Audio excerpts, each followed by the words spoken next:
Singur tu nu mi-ai plăcută, că eu tot fugeam de tine.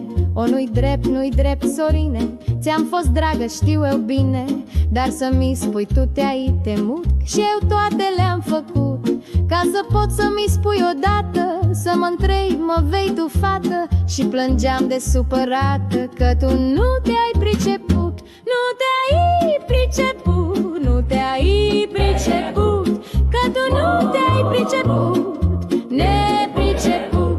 Zici că-s mândră și n-am vrut ca să ascult vorbele tale, dar de unde știi în cale, ți-am umblat și-n deal și-n vale, și ori și unde te-am știut, zile lungi mi le-am pierdut. Să mă împrietenesc cu tine, tu mă-mblai-ți fi o Sorine, și plângea durerea în mine, că tu nu te-ai priceput.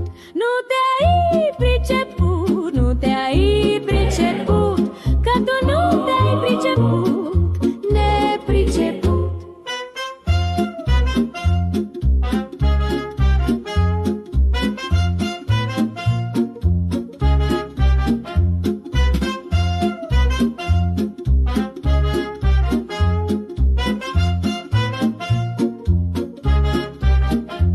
Am fost rea și n-aș fi vrută să te las ca altă fată, să mă strângi tu sărutată, dar m-ai întrebat vreodată, mă învingea să te sărut.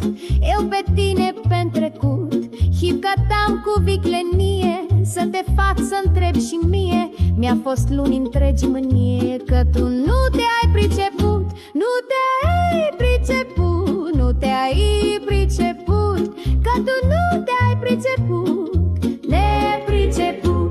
Zici că de mai fi cerută mamei tale noră în casă, n-aș fi vrut să-mi ierg e lasă, că de o fată cui pasă nu se ia după părut. De întrebai ai fi văzut tu să fi început iubitul, că-i făceam eu isprăvitul, tu cu pâinea și cuțitul, morflă